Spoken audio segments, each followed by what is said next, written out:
Good morning everyone. आप सभी का स्वागत है विशेष फिजिक्स की ऑनलाइन क्लास में। आज हम जो टॉपिक पढ़ने जा रहे हैं वो है आपके पास विद्युत द्विध्रुव के कारण अक्षीय बिंदु पर विद्युत क्षेत्र की तीव्रता। तो सबसे पहले मैंने आपको इससे जो पहले वाली क्लास हुई थी उसमें कुछ डेफिनेशन बताई थी जिसमें मैंने विद्युत द्विध्रुव के बारे में बताया था। तो उसको मैं एक बार वापस रिवाइज करूंगा कि विद्युत द्विध्रुव किसे कहते हैं। तो जब दो आवेश परिमाण में क्या होते हैं, समान होते हैं, परिमाण में समान और प्रकृति में विपरीत होते हैं, यानी जो दो आवेश हैं वो एक पॉजिटिव है और एक नेगेटिव है, तो वो क्या कर बनाएगा, अपना एक आवेश युग्म बनाएगा और उस युग्म को अपन क्या कहेंगे, विद्युत द्विध्रुव।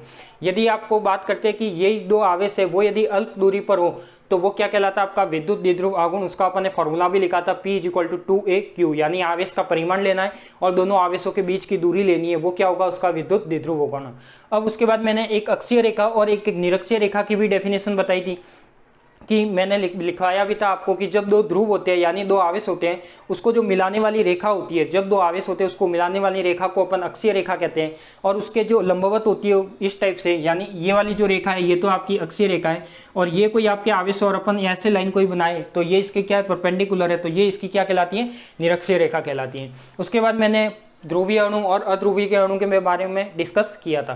तो आज अपन जो बात करने जा रहे हैं वो क्या है, विद्युत द्विध्रुव के कारण अक्षीय बिंदु पर विद्युत क्षेत्र की तीव्रता। तो सबसे पहले आपको ध्यान होना चाहिए कि ये अक्षीय रेखा कौन सी होती है, क्या होती है अक्षीय रेखा, कौन सी होती है अक्षीय बिंदु पर, यानी कोई जो विद्युत द्विध्रुव का अक्ष होता है उसके बिंदु, उसके एक पॉइंट पर अपन कोई पॉइंट मानेंगे और वहां पे अपन इलेक्ट्रिक फील्ड को कैलकुलेट करेंगे। क्लियर। तो देखो इसमें होता क्या है, सबसे पहले अपन मानते हैं, इसके डायग्राम का समझते हैं, तो कैसे इसकी कैलकुलेशन की जाएगी वो देखते हैं। ठीक है, तो सबसे पहले देख लिया कि आपके पास क्या है, विद्युत द्विध्रुव। तो सबसे पहले आपको ध्यान होना चाहिए कि विद्युत द्विध्रुव बनाओ आप। तो देखो यहाँ पे मैंने क्या बना दिया, यहाँ पे मैंने विद्युत द्विध्रुव बना दिया। ये आपका क्या है, कोई -q आवेश है और ये क्या है आपका कोई +q आवेश है। ये आपका क्या है, कोई +q आवेश है। देखो कोई -q आवेश है, कोई +q आवेश है और इसको मैं मिलाने वाली जो रेखा होगी वो क्या कहलाएगी, इसका अक्ष कहलाएगी। वो क्या कहलाएगी, इसका अक्ष कहलाएगी। तो ये मैंने बना दिया इसका अक्ष और इसका जो सेंटर पॉइंट है वो मान लिया मैंने O। क्या मान लिया, O। अब मैं कहता हूं कि जो O से Q की डिस्टेंस है, O से Q की डिस्टेंस है, यानी ये वाली डिस्टेंस कितनी है आपकी, स्मॉल a है और ये वाली डिस्टेंस कितनी है आपकी, स्मॉल a। तो टोटल डिस्टेंस कितनी हो गई, -q से +q के बीच कितनी हो गई, 2a। क्लियर। तो ये वाली आपकी क्या हो गई, डिस्टेंस हो गई। अब मैं क्या करता हूं, अपन को क्या मानना है कि द्विध्रुव के कारण अक्षीय बिंदु पर विद्युत क्षेत्र की तीव्रता। तो यहाँ पे मैं एक इससे O से जो ये द्विध्रुव का केंद्र है, ये O क्या है आपका, द्विध्रुव का केंद्र है यानी सेंटर ऑफ डाइपोल है। तो सेंटर ऑफ डाइपोल से मैं क्या करता हूँ, r डिस्टेंस पे कोई बिंदु P मान लेता हूँ। क्या मान लेता हूँ, r डिस्टेंस पे मैं बिंदु P मान लेता हूँ। तो यहाँ पे मैंने एक बिंदु P मान लिया और यहाँ पे मुझे क्या फाइंड आउट करना है, इस P बिंदु पर विद्युत क्षेत्र की तीव्रता निकालनी है। क्या निकालनी है, विद्युत क्षेत्र की तीव्रता निकालनी है। अब मुझे थोड़ा सा मैं पूछता हूँ, उसका आंसर दो कि ये सबसे पहले अपन ने क्या माना, विद्युत द्विध्रुव माना, द्विध्रुव का केंद्र क्या माना, O माना। O से +q की दूरी कितनी है, a, और O से -q की दूरी कितनी है, a। तो -q से +q के बीच की दूरी, टोटल डिस्टेंस कितनी हो जाएगी आपकी, 2a। उसके बाद यदि मैं बात करता हूँ कि सेंटर पॉइंट से r दूरी पर कोई बिंदु P स्थित है और उस P बिंदु पर हमें क्या निकालनी है, विद्युत क्षेत्र की तीव्रता निकालनी है। क्या निकालनी है, विद्युत क्षेत्र की तीव्रता, यानी इलेक्ट्रिक फील्ड को कैलकुलेट करना है। तो इलेक्ट्रिक फील्ड को कैलकुलेट करने के लिए सबसे पहले आपको डिस्टेंस चाहिएगी। तो मुझे ये बताइए कि जो यहाँ से ये +q है, यदि यहाँ से O से इसकी डिस्टेंस, इसको मैं मान लेता हूँ a और b। ठीक है, यदि O से P की दूरी कितनी है आपके पास, r है, और O से B की दूरी कितनी है आपके पास, a है, तो मुझे ये बताइए कि ये वाली जो डिस्टेंस है B से P वाली वो कितनी होगी। जल्दी से मुझे बताइए कि O से P की दूरी कितनी है, r, और O से Q की दूरी कितनी है, a। तो मुझे ये वाली दूरी निकालनी है। तो देखो ये वाली दूरी आपकी कितनी हो जाएगी, r - का a। यही होगी, बताओ यही होगी या नहीं होगी, यानी ये कंप्लीट r था, r में से मैं ये a कम कर लूँ तो आपकी ये वाली दूरी आ जाएगी। क्लियर। उसके बाद यदि मैं बात करता हूं कि ये वाली दूरी तो क्या आ गई आपकी, r - का a। यदि मैं बात करता हूं कि -q से p की दूरी कितनी है, यानी a से p की दूरी कितनी है, ये कोई बता सकता है क्या। तो देखो a से p की दूरी है वो कितनी है, यदि मैं a से p की दूरी की बात करूं तो ये r तो पहले से ही था आपका, ये r पहले से ही था, यहाँ पे क्या है आपका a और है, यानी ये क्या हो जाएगा आपका r+ का a हो जाएगा। क्या हो जाएगा, r+ का a। तो एक बार इस डायग्राम को समझ में आ गया क्या, मुझे बताइए क्या आपको डायग्राम समझ में आ गया। तो सबसे पहले मैंने क्या माना है कि कोई भी विद्युत द्विध्रुव माना है, द्विध्रुव पर आवेश क्या है, एक माइनस क्यू है एक प्लस क्यू है, दोनों अल्प दूरी पर होने चाहिए, तो इसलिए मैंने दूरी कितनी मान ली 2a, दोनों आवेश के बीच की दूरी 2a। यदि सेंटर पॉइंट से बात करें तो एक आवेश की a और इस साइड की a, तो टोटल दूरी क्या हो गई 2a। यदि इसके केंद्र से द्विध्रुव का जो सेंटर है उसके r दूरी पर क्या माना मैंने, बिंदु P माना है, वहां पर आपको क्या निकालनी है, विद्युत क्षेत्र की तीव्रता यानी इलेक्ट्रिक फील्ड निकालना है। तो यहाँ पे अपन इसको इलेक्ट्रिक फील्ड को निकालते हैं, किस तरीके से निकालते हैं तो वो देखिए। तो सबसे पहले तो आप डायग्राम बना दीजिए, डायग्राम के साथ में 2-3 लाइन जो अपन ने जिस डायग्राम में किया है वो मैं आपको लिखवा देता हूँ, फिर अपन इसकी कैलकुलेशन करते हैं। तो सबसे पहले आप इस ये वाला जो डायग्राम मैंने बनाया हुआ है वो बनाइए, इस डायग्राम को जल्दी से बनाइए।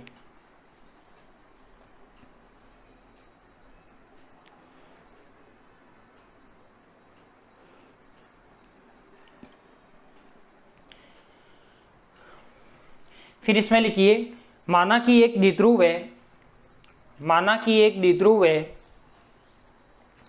माना कि एक द्विध्रुव है,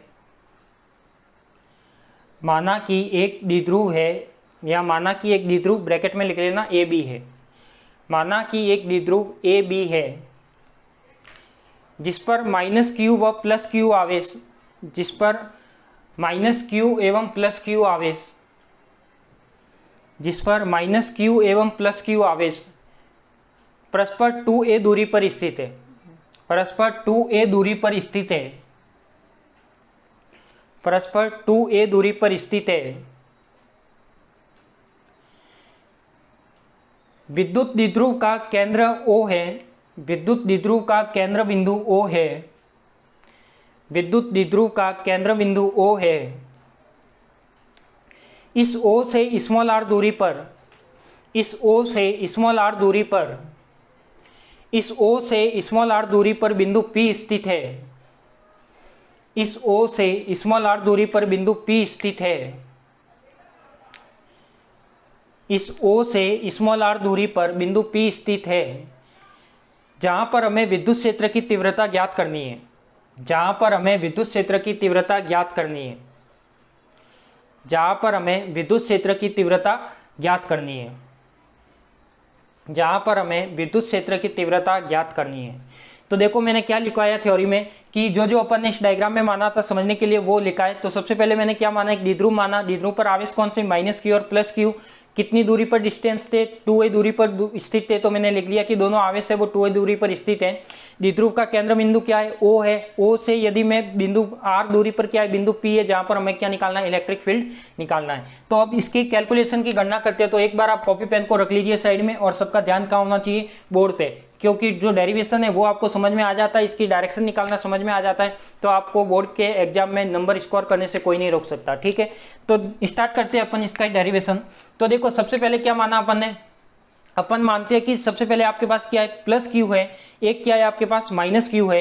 आपको क्या निकालना है, बिंदु P पर क्या निकालना है, विद्युत क्षेत्र की तीव्रता यानी इलेक्ट्रिक फील्ड निकालना है। तो मुझे ये बताइए कि विद्युत क्षेत्र, देखो कोई भी बिंदु आवेश होता है, क्या होता है, कोई भी बिंदु आवेश होता है, उसके कारण आपको ध्यान होना चाहिए कि जो बिंदु आवेश के कारण जो इलेक्ट्रिक फील्ड होता है वो क्या होता है, के क्यू बाय क्या होता है, आर स्क्वायर, और डायरेक्शन क्या होती है, आर कैप। ये आप जानते हो कि कोई भी बिंदु आवेश के कारण जो विद्युत क्षेत्र की तीव्रता होती है किसी पॉइंट पर वो क्या होती है, k q by r square. Clear. तो यहाँ यदि ये आपको पता है और पहले डेरिवेशन में ये आपने पढ़ा भी है, तो मैं बात करता हूँ यहाँ पे कि देखो इस प्लस क्यू आवेश के कारण बिंदु P पर विद्युत क्षेत्र की तीव्रता आप निकाल सकते हो क्या, प्लस क्यू के कारण P बिंदु पर विद्युत क्षेत्र की तीव्रता, यानी इसके कारण जो विद्युत क्षेत्र की तीव्रता निकालेंगे, पहले तो ये निकालेंगे, फिर अपन क्या करेंगे, माइनस क्यू आवेश के कारण P बिंदु पर विद्युत क्षेत्र की तीव्रता निकालेंगे। यानी यहाँ पे इलेक्ट्रिक फील्ड की दो टर्म आएगी, एक तो इसके कारण E1 आएगा और माइनस क्यू के कारण क्या आएगा आपका E2 आएगा। फिर मैं क्या करूंगा, दोनों की डायरेक्शन को भी देखूंगा। तो देखो इसकी डायरेक्शन है जो प्लस क्यू आवेश है, प्लस क्यू की डायरेक्शन कैसी होगी, बाहर जाते हुए, बट माइनस क्यू की डायरेक्शन कैसी होगी,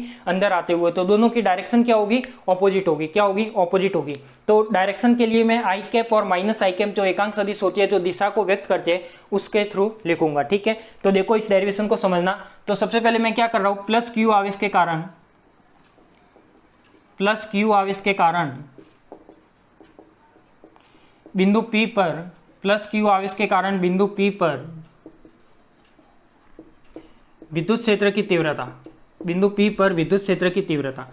अब देखो तीव्रता की टर्म आपको ध्यान है कि कोई भी एक आवेश के कारण जो विद्युत क्षेत्र होता है वो क्या होता है k/r²। तो जो E1 है इसको मैं नाम दे देता हूँ क्या E1, क्या नाम दे देता हूँ E1। तो देखो इसको मैं नाम दे दिया मैंने E1। ये कितना होगा E1 होगा आपके पास 1/4πε0। देखो निर्वात की बात कर रहे हैं तो 4πε0।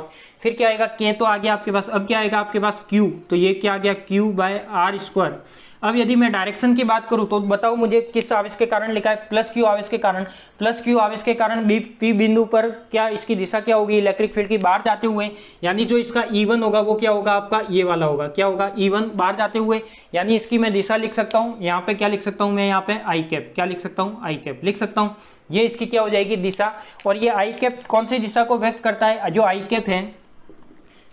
कैप है वो कौन सी दिशा को व्यक्त करता है, यहाँ से B P के अनुदिश दिशा, यानी B से P की ओर, B P के अनुदिश लिख सकता हूं मैं, B P के अनुदिश दिशा को व्यक्त करता है, अनुदिश दिशा को व्यक्त करता है। ठीक है, दिशा को व्यक्त करता है। क्लियर। तो यहां से आपको E1 लिख सकते हो कि +q आवेश के कारण जो बिंदु P पर विद्युत क्षेत्र की तीव्रता होगी वो क्या होगी, ये होगी। अब दूसरी बात करता हूं मैं -q आवेश के कारण। तो देखो -q आवेश के कारण, -q आवेश के कारण बिंदु P पर विद्युत क्षेत्र की तीव्रता, बिंदु P पर विद्युत क्षेत्र की तीव्रता।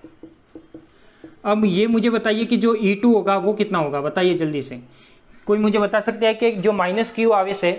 अब देखो यहाँ पे एक अपन ने मिस्टेक और कर ली। देखो E1 +q आवेश के कारण बिंदु P पर विद्युत क्षेत्र की तीव्रता क्या होती है kq/r²। बट देखो यहाँ पे ये आपका +q आवेश था, +q से अपन कहाँ निकाले P बिंदु पर। तो इसकी जो दूरी है यानी +q आवेश से इस P बिंदु की दूरी कितनी है, r- है। तो यहाँ पे r की जगह क्या आएगा, ध्यान रखना क्या आएगा, r- का a आएगा। क्या आएगा, r- का a का स्क्वायर। क्या आएगा, r- का a का स्क्वायर आएगा। क्या आएगा, r- a, क्योंकि देखो +q आवेश है, इससे P बिंदु की दूरी क्या होगी, r- a है। तो r- a, तो वैसे नॉर्मल फॉर्मूला क्या आता है kq/r²। तो इसी प्रकार -q आवेश के कारण बिंदु P पर विद्युत क्षेत्र की तीव्रता आएगी, वो क्या आएगी, इसको मैं लिख लेता हूँ क्या E2। क्या लिख लेता हूँ E2। वो क्या आएगी, देखो 1/4πε0। तो ये आ गया 1/4πε0। फिर क्या आएगा आपके पास q। तो ये q कौन सा है आपके पास, q तो देखो q आ गया।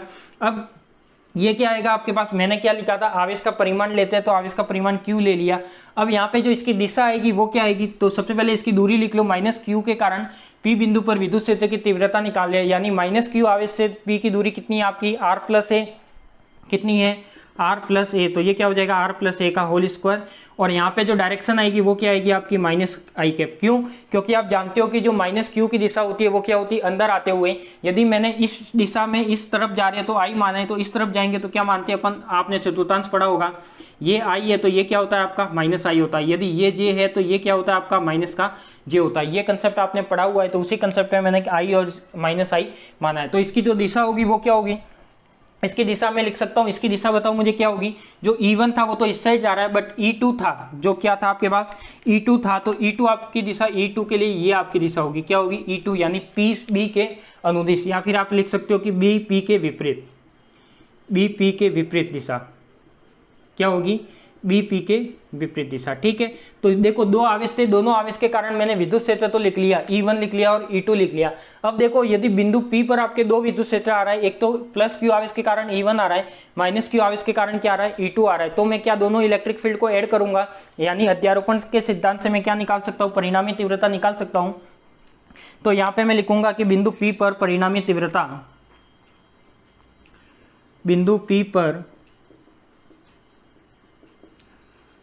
बिंदु P पर परिणामी तीव्रता अध्यारोपण के सिद्धांत से। तो अध्यारोपण का सिद्धांत क्या कहता है कि जितने भी इलेक्ट्रिक फील्ड आएंगे वो उन सबको अपन क्या करेंगे, उनका बीजगणितीय योग करेंगे अध्यारोपण के सिद्धांत से। यानी बिंदु P पर परिणामी तीव्रता क्या होगी बताओ जल्दी से। इसकी जो परिणामी तीव्रता होगी E = क्या होगा आपके पास, E1 प्लस का क्या होगा आपके पास E2। क्लियर, यही होगा, E1 प्लस का क्या होगा E2 होगा। E1 आपको क्या, E1 क्या है आपके पास, तो E1 है आपके पास 1/4πε0। फिर क्या है आपके पास Q r- का a का होल स्क्वायर, तो r- a का होल स्क्वायर। डायरेक्शन क्या है i कैप। E2 क्या है आपके पास, यानी दोनों को ऐड करना है तो 1/4πε0। फिर क्या आ जाएगा Q अपॉन में यहाँ पे क्या आ जाएगा r+ का होल स्क्वायर, आर प्लस ए का होल स्क्वायर, डायरेक्शन क्या आ जाएगी माइनस के आइकन। ठीक है, यहाँ पे देखो जो जो कॉमन आ रहा है वो कॉमन निकाल दो, तो 1/4πε0 तो मैंने क्या ले लिया, कॉमन ले लिया। यहाँ पे देखो आई कैप यहाँ भी आ रहा है, आई कैप यहाँ भी आ रहा है, क्या इस माइनस को मैं यहाँ ला सकता हूँ, बाहर ला सकता हूँ, तो आई कैप भी कॉमन आ जाएगा। तो ये क्या रहेगा आपके पास, क्यू आर माइनस का होल स्क्वायर ए स्क्वायर, और यहाँ बीच में क्या आ जाएगा माइनस, और यहाँ पे भी क्या आएगा क्यू आर माइनस का ए का होल स्क्वायर। क्लियर, बताओ ये वाली चीज क्लियर है क्या, और यहाँ पे क्या आ जाएगा आपका आई कैप। ठीक है, ये इसकी क्या हो जाएगी दिशा। तो अब देखो यहाँ पे ये क्यू यहाँ भी आ रहा है, क्यू यहाँ भी आ रहा है, इसका मतलब मैं यहाँ भी क्यू भी क्या निकाल सकता हूँ, यहाँ से कॉमन निकाल सकता हूँ। तो यहाँ पे मैंने क्यू भी क्या निकाल दिया, कॉमन निकाल दिया। अब देखो ये जो आएगा वो क्या आएगा, तो ये क्या आ जाएगा आपके पास, यहाँ पे E इज इक्वल टू क्या आएगा, देखो Q अपॉन में 4πε0 है, तो Q अपॉन में 4πε0 ऐसे का ऐसे लिख दिया। फिर क्या आएगा आपके पास, यदि मैं इसका एलसीएम लेता हूं, तो ध्यान रखना कि ये आर माइनस ए का होल स्क्वायर है, ये क्या था आपका आर प्लस ए का होल स्क्वायर था। यदि ये आर प्लस ए है और ये आर माइनस ए है, यानी मैं ऐसे लिख सकता हूँ ए माइनस बी और ए प्लस बी का होल स्क्वायर क्या होता है, ए स्क्वायर माइनस का बी स्क्वायर होता है। तो यहाँ पे क्या हो जाएगा, इसको मैं इस तरीके से लिख सकता हूँ क्या, यदि मैं यहाँ पे इसका एलसीएम ले लूँ, क्या ले लूँ, इसका एलसीएम ले लूँ, एलसीएम लूंगा तो क्या आएगा आर स्क्वायर माइनस का ए स्क्वायर, आर स्क्वायर माइनस का ए स्क्वायर का क्या हो जाएगा होल स्क्वायर। यदि आप इसको वापस एक्सप्लेन करोगे तो क्या आएगा आपके पास आर प्लस, इसको जब ऐसा कोई टर्म आती है तो उसको अपन कैसे लिखते हैं, आर प्लस ए और आर माइनस ए, तो ये क्या हो जाएगा आर प्लस ए का होल स्क्वायर और आर माइनस ए का होल स्क्वायर, ये वापस उसी टर्म में कन्वर्ट हो जाएगा। अब देखो यहाँ पे कि ये या फिर आप ऐसे करो, यदि ये आपको कंफ्यूजन लगता है तो एक बार दोनों टर्म लिख दो, देखो आर माइनस ए का होल स्क्वायर लिख दिया और आर प्लस ए का होल स्क्वायर लिख दिया। ठीक है, अब यहाँ पे क्या है आर माइनस ए का होल स्क्वायर है, तो इसके ऊपर क्या आएगा, एलसीएम लिया है तो ये वाला तो डिवाइड होकर चला गया, तो ये वाली टर्म ऊपर आएगी, तो यहाँ क्या बचेगा आपका आर प्लस ए का होल स्क्वायर। क्लियर, बीच में क्या है माइनस, तो ये बीच में माइनस, यहाँ पे आर प्लस ए था तो इसके ऊपर क्या आ जाएगा आपका आर माइनस ए का होल स्क्वायर। क्लियर, अब ये क्या आ जाएगा, देखो Q अपॉन में 4πε0, क्या आ जाएगा Q अपॉन में 4πε0। अब देखो यहाँ पे ये अपन ने लिख दिया आर प्लस ए का होल स्क्वायर माइनस का आर माइनस ए का होल स्क्वायर, और यहाँ पे ये क्या हो जाएगा आर स्क्वायर माइनस का ए स्क्वायर और होल स्क्वायर। ठीक है, यानी आर प्लस ए और आर माइनस बी इसका जब होल स्क्वायर करेंगे तो क्या आएगा आपका ये वाली टर्म आएगी। क्लियर, और यहाँ पे जो इसकी डायरेक्शन आ रही है वो क्या आ रही है आपकी आई कैप। ठीक है, ये इसकी डायरेक्शन क्या आ रही है आई कैप। तो एक बार आप इतना लिखिए, ये आपका क्या आएगा टोटल, इसको अब आगे भी सॉल्व करेंगे। तो एक बार आप इतना लिखिए फिर अपन इसको आगे सॉल्व करते हैं।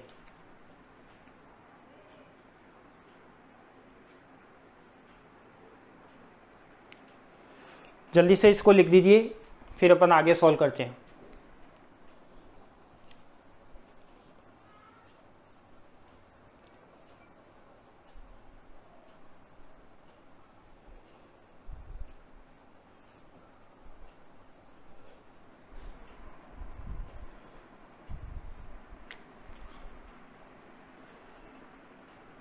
यदि कोई स्क्रीनशॉट लेके बाद में लिखना चाहता है तो स्क्रीनशॉट ले ले, यदि कोई डायरेक्ट लिखना चाह रहा है साथ साथ में तो डायरेक्ट लिख ले।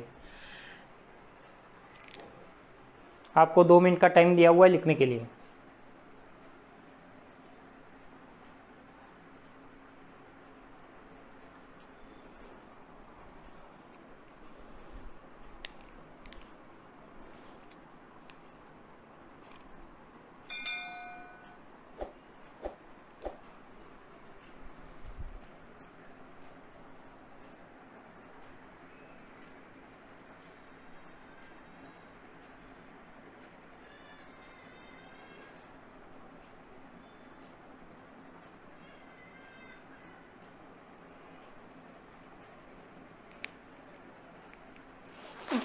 लिख दिया होगा, चले आगे।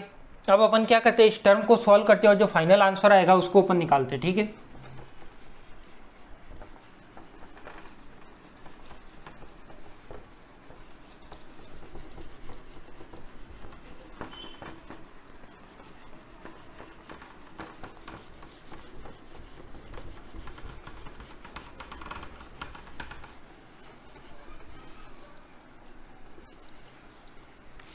अब अपन क्या करते हैं इसका फाइनल आंसर निकालते हैं। तो देखो फाइनल आंसर क्या होगा इसका, यदि मैं इसको सॉल्व करता हूँ तो ये क्या आ जाएगा आपका E is equal to q upon में 4πε0 पहले से ही था तो ये पहले से ही आ जाएगा। ठीक है, यहाँ पे ये ब्रैकेट आ गया, आर प्लस ए का होल स्क्वायर यदि मैं ओपन करूँ तो क्या आएगा r square plus a square plus का 2r। ठीक है, यही आएगा। बीच में क्या है आपका माइनस है, बीच में माइनस आर माइनस हो ए, यानी ए माइनस बी का होल स्क्वायर क्या होता है आपका a square plus b square minus 2ab। तो ये क्या हो जाएगा r square plus a square minus का क्या हो जाएगा 2ra। क्लियर। इसके नीचे क्या आएगा आपके पास, नीचे जो टर्म है आर स्क्वायर माइनस का ए स्क्वायर और यहाँ पे क्या आ जाएगा आपका आई कैप। ठीक है, ये आ जाएगा। अब इसको मैं सॉल्व करता हूँ तो देखो ये क्या आएगा E is equal to q upon में 4 पाई एप्सिलॉन नॉट।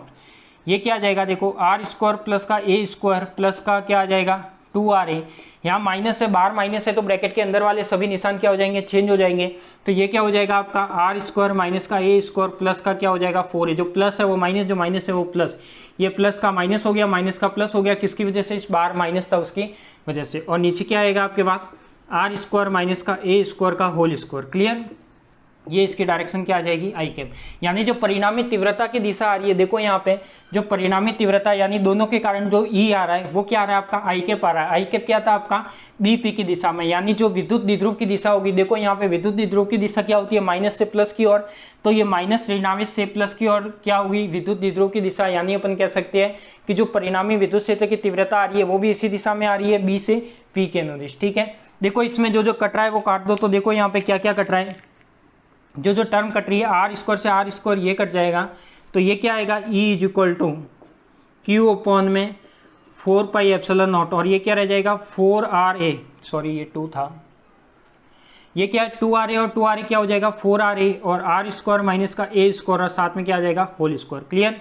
इसको मैं और सॉल्व करूँ तो ये क्या आ जाएगा क्यू अपॉन में 4 पाई एप्सिलॉन नॉट, और इसको मैं ऐसे लिख सकता हूँ क्या 2ra और अपॉन में क्या आ जाएगा आर स्क्वायर माइनस ए का होल स्क्वायर। क्लियर। और इसको मैं ऐसे सॉल्व करना चाहूँ तो ऐसे कर सकता हूँ, यदि मैं 2 को बाहर ले लूँ और q को अंदर ले लूँ, यानी 1/4 पाई एप्सिलॉन नॉट, तो k की वैल्यू आपके पास, यदि मैं इसको ऐसे लिख लूँ 2a और q, यानी देखो 2 आ गया या a आ गया और q आ गया, तो अब आपके पास क्या बचा केवल 2r बचा। क्या बचा केवल 2r। अपॉन में क्या आएगा आर स्क्वायर माइनस का ए स्क्वायर और ये आ जाएगा। ठीक है, डायरेक्शन क्या थी यहाँ पे आई कैप, तो डायरेक्शन क्या ले ली मैंने आई कैप। ठीक है, अब मुझे ये बताइए कि यहाँ पे जब आपके पास ये वाली टर्म आ रही है तो जो P2aq होता है वो किसके इक्वल होता है, आप जानते हो कि वो किसके इक्वल होता है 2aq की वैल्यू होती है वो किसके इक्वल होती है द्विध्रुव आघूर्ण के। तो द्विध्रुव आघूर्ण से क्या जानते हो आप कि 2aq होगा वो p के बराबर होता है। तो इसको मैं ऐसे लिख सकता हूँ क्या 1/4 पाई एप्सिलॉन नॉट, तो 1/4 पाई एप्सिलॉन नॉट लिख दिया। उसके बाद क्या लिख दिया, जो 2aq है इसको मैंने लिख दिया 2, फिर क्या बना देखो ये वाली जो टर्म है वो क्या बनी आपकी p बनेगी, तो इसको मैंने लिख दिया p r अपॉन में क्या हो जाएगा आर स्क्वायर माइनस का ए स्क्वायर और साथ में क्या हो जाएगा आपका होल स्क्वायर। ये हो जाएगा क्लियर। अब मैं क्या मानता हूँ इसको, यदि मानता हूँ यहाँ पे यदि a है वो, यदि a क्या है, देखो a क्या है आपके पास, मैंने बोला था कि जो विद्युत द्विध्रुव होगा उसका जो डिस्टेंस होगी दोनों आवेश के बीच की वो क्या होनी चाहिए अत्यल्प या लघु होनी चाहिए। तो जो a का मान है वो a का मान r की अपेक्षा a का मान r की अपेक्षा बहुत कम है। क्या है, बहुत कम है। जब ये मान बहुत कम है इसका मतलब ये क्या हो जाएगा, ये वाले हो जाएगा। तो हम कह सकते हैं कि a को क्या करेंगे, हम नगण्य करेंगे। देखो a का मान बहुत कम है यानी बहुत छोटी वैल्यू r के कंपेयर में, तो a को हम क्या मान सकते हैं, नगण्य मान सकते हैं। क्या मान सकते हैं, नगण्य मानते हैं। तो देखो a को जब नगण्य मानेंगे तो a वाली टर्म यहाँ से हटा दो तो क्या आएगा आपका e अपॉन में ये क्या हो जाएगा 1/4 पाई एप्सिलॉन नॉट क्या होता है आपका k हो जाएगा। ये क्या हो जाएगा आपका 2p और साथ में क्या हो जाएगा r, और यहाँ पे देखो a स्क्वायर तो वाली टर्म हट जाएगी, r स्क्वायर और इसका स्क्वायर है तो ये क्या हो जाएगा r4। क्या हो जाएगा आपका r4, और जब ये r4 क्या होगा यहाँ से एक r कट जाएगा तो ये क्या आ जाएगा आपका r³ आ जाएगा। क्या आ जाएगा आपका r³ आ जाएगा। ये आपने लिख दिया है।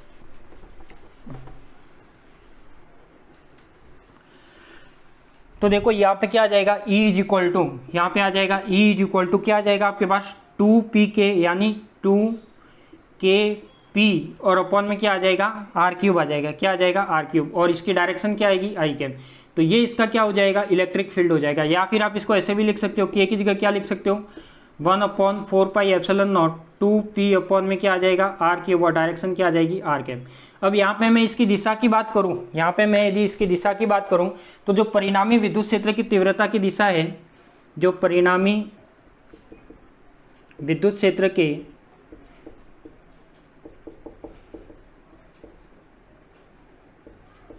तीव्रता की दिशा किस दिशा में होगा, आई कैप है, आई कैप आ रहा है मतलब किससे, बी पी के अनुदिश होगा। क्या होगा, बी पी के अनुदिश होगा। विद्युत क्षेत्र की तीव्रता की दिशा बी पी के अनुदिश होगी, अनुदिश होगी। या फिर आप इसको ऐसे भी बोल सकते हो कि विद्युत क्षेत्र की तीव्रता की दिशा है वो विद्युत द्विध्रुव की दिशा के समान होगी। यानी परिणामी विद्युत क्षेत्र की तीव्रता की दिशा, यहां पे लिख सकते हो एक लाइन और, कि परिणामी विद्युत क्षेत्र की तीव्रता की दिशा, परिणामी विद्युत क्षेत्र की तीव्रता की दिशा विद्युत द्विध्रुव के दिशा के समान होगी, विद्युत द्विध्रुव की दिशा के समान होगी। क्या होगी, समान होगी। तो ये आपका क्या निकल गया, इसका रिजल्ट निकल गया। यानी जो आपका ई आ रहा है वो क्या आ रहा है, 2kp/r³। अब मुझे बताइए कि k अपना कांस्टेंट है, p क्या है आपके पास 2a क्यूब, ये भी अपना एक तरह से क्या है, फिक्स वैल्यू है। तो मुझे ये बताइए कि जो आपका जो ई डिपेंडेंट है वो किस पर है, r³ पर। यानी मैं लिख सकता हूं कि विद्युत द्विध्रुव के कारण जो बिंदु, किसी बिंदु पर यदि अपन विद्युत क्षेत्र निकालते हैं तो वो किसके व्युत्क्रमानुपाती होता है, दूरी के घन के व्युत्क्रमानुपाती आता है। किसके व्युत्क्रमानुपाती आता है, दूरी के घन के। यानी वो इसके जो विद्युत द्विध्रुव का सेंटर पॉइंट था वहां से यदि 8 दूरी पर अपन ने क्या निकाला, बिंदु P निकाला है, वहां पर इलेक्ट्रिक फील्ड निकाला है, तो उसकी जो तीव्रता है वो क्या आएगी, ई व्युत्क्रमानुपाती 1/r³। तो एक बार ये लिखिए, फिर अपन और आगे करते हैं। पहले ये लिखना, ये दोनों, फिर ये लिखना, फिर ये लिखना और फिर ये लिखना। ठीक है, लिखिए इसको।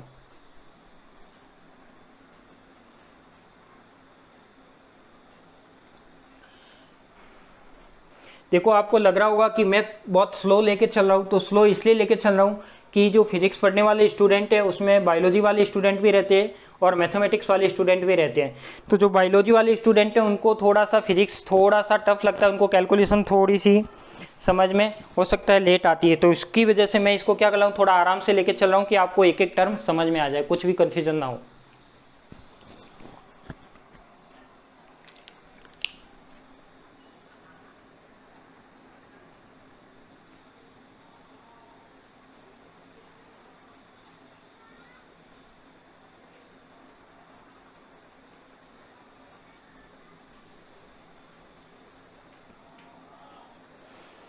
तो आप यहाँ पे क्या रिजल्ट निकाल सकते हो कि जो परिणामी विद्युत क्षेत्र की तीव्रता की दिशा होगी वो क्या होगी, विद्युत द्विध्रुव की दिशा के समान होगी।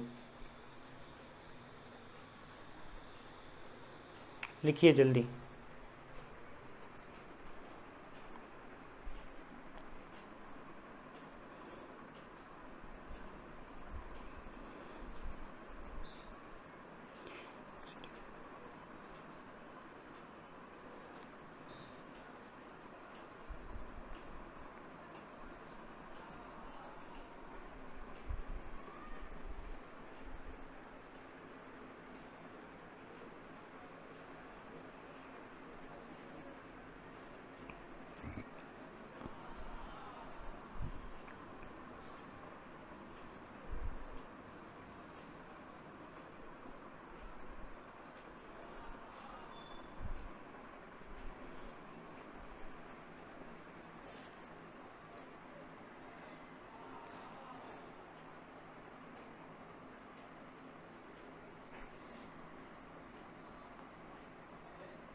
लिख दिया होगा। चले आगे। तो देखो ऑलमोस्ट ये डेरिवेशन पूरा हो गया, आपका रिजल्ट भी आ गया। तो देखो विद्युत द्विध्रुव के कारण जो अक्षीय रेखा पर जो रिजल्ट आता है वो क्या आता है, किसके व्युत्क्रमानुपाती आता है। तो वो अपन यहाँ पे 2 लाइन रिजल्ट के बारे में लिख लेते हैं।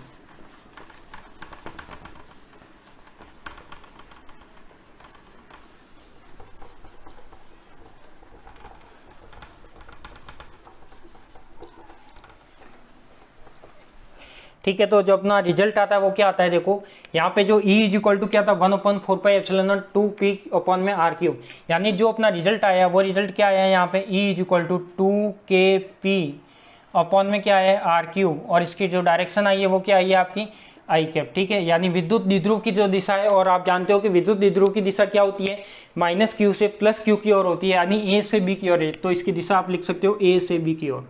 ठीक है, आई कैप है यानी A से बी की ओर, यदि माइनस आई कैप होता तो बी से ए कैप की ओर आता। ठीक है, तो ये आपका रिजल्ट आया है, इलेक्ट्रिक फील्ड आया है। तो अपन कह सकते हैं कि यह समीकरण विद्युत द्विध्रुव के कारण अक्षीय बिंदु पर, तो यहाँ पे मैं एक लाइन लिख लेता हूं कि यह समीकरण विद्युत द्विध्रुव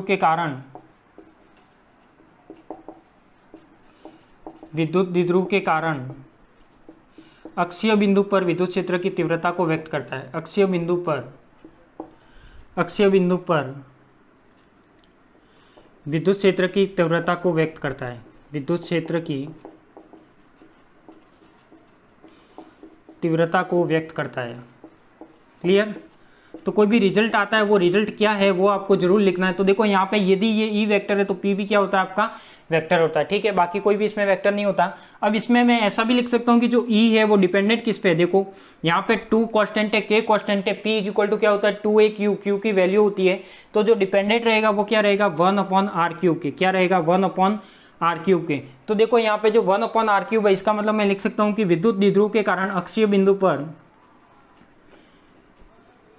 विद्युत द्विध्रुव के कारण अक्षीय बिंदु पर विद्युत क्षेत्र की तीव्रता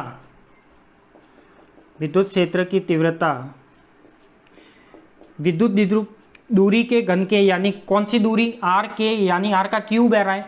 तो अपन लिख सकते हैं कि विद्युत द्विध्रुव के कारण अक्षीय बिंदु पर विद्युत क्षेत्र की तीव्रता दूरी के घन के व्युत्क्रमानुपाती होती है। क्या होती है? व्युत्क्रमानुपाती होती है। व्युत्क्रमानुपाती 1/r है, इसलिए यदि r होता तो क्या लिखते समानुपाती होती है। तो ये आपका क्या हो गया डेरिवेशन हो गया कि विद्युत द्विध्रुव के कारण जो अक्षीय बिंदु पर विद्युत क्षेत्र की तीव्रता निकालनी है तो कैसे निकालनी है। तो सबसे पहले क्या माना था अपन ने, विद्युत द्विध्रुव माना था जिसमें -q और +q आवेश थे। विद्युत द्विध्रुव का केंद्र बिंदु कितना था, O था। O से r दूरी पर बिंदु P लिखा था जहां पर हमें विद्युत क्षेत्र की तीव्रता निकालनी थी। +q आवेश के कारण विद्युत क्षेत्र की तीव्रता निकाली तो क्या आया kq/में r की जगह क्या आ गया r - a का होल स्क्वायर।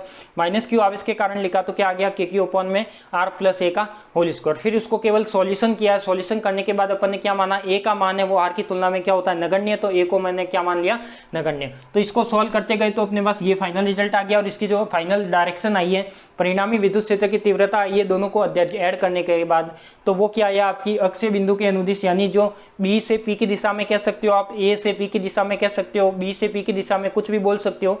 तो कोई भी डायरेक्शन बोल सकते हो, ध्यान रखना i कैप है। या फिर आप ऐसे भी बोल सकते हो कि जो विद्युत द्विध्रुव की दिशा है उसके अनुदिश ही विद्युत क्षेत्र की तीव्रता की दिशा होगी। क्लियर? तो ये लिख लीजिए।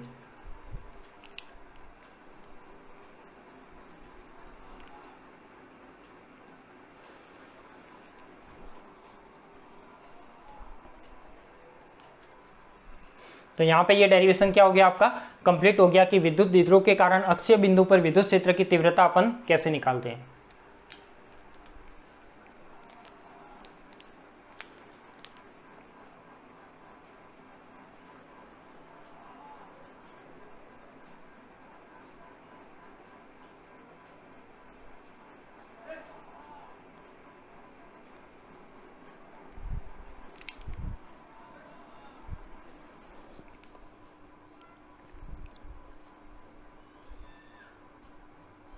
ठीक है, लिख दिया होगा।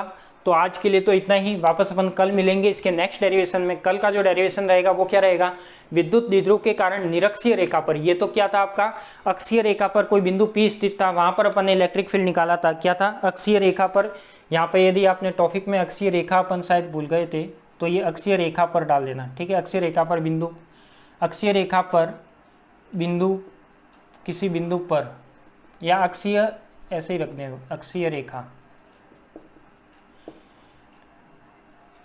P पर विद्युत क्षेत्र की तीव्रता। ठीक है, तो ये आपका टॉपिक था। अब कल अपन जो पढ़ेंगे वो क्या पढ़ेंगे, निरक्षीय रेखा पर। क्या पढ़ेंगे, निरक्षीय रेखा पर। तो आपका ये डेरिवेशन आपको समझ में आ गया होगा। यदि ये आपको क्लास कैसी लगी, यदि आपको अच्छे से समझ आया है, अच्छे से आपने पढ़ा है इसको, यदि आपको समझ में नहीं आया एक बार में तो आप इस वीडियो को दोबारा देख सकते हो। ये वीडियो आपके यूट्यूब पर हमेशा के लिए सेव रहेगा। जो क्लास 12th की उसमें प्लेलिस्ट मैंने बना रखी है, आप उस प्लेलिस्ट में जाइए, वहां से कम सीरीज से सभी वीडियो आपके बने हुए हैं, तो उस वीडियो को वहां से सीरीज से आप देख सकते हो। और आगे L1 L2 L3 L4 L5 L6 ऐसे लिखा हुआ भी है, तो आपको कुछ भी कंफ्यूजन नहीं होगा, आपको शुरू से चलना है, ठीक है। तो आपको क्या करना है, स्टार्ट से एंड तक चलना है, क्लियर। तो ये हो गया आपका क्या, विद्युत क्षेत्र की दिशा हो गई, विद्युत क्षेत्र की तीव्रता हो गई अक्षीय बिंदु पर, ठीक है। और ज़्यादा से ज़्यादा वीडियो को शेयर कीजिए, लाइक भी कीजिए, और मुझे कमेंट करके बताइए कि आपको जो मैं पढ़ा रहा हूँ वो कैसे समझ में आ रहा है और किस तरीके से आप फीडबैक दीजिए, ठीक है। तो मिलते हैं अपन नेक्स्ट क्लास में, आप सभी को धन्यवाद।